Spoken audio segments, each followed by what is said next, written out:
Guys, yan yung na ano ng ano na anong tawag niyan? Quarantine battery. Oh, ha? Ulam na. May libre na tayong ulam. Ito. Ahas kasili to eh. Ha? Igat yan. Ito yung igat.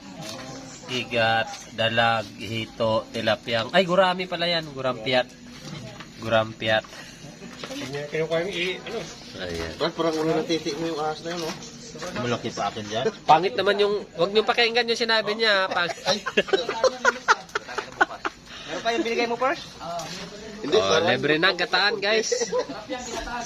No, ginataan talaga to, the best. Gulat pa naman namin. Bilis? Ano lang? Saglit lang kayo umalis eh. 30 minutes lang, 30 minutes. Kurente battery yan, kurente battery. Hindi kita pinapansin, no? Dito lang naman to sa ano, private area. Isang ganun lang.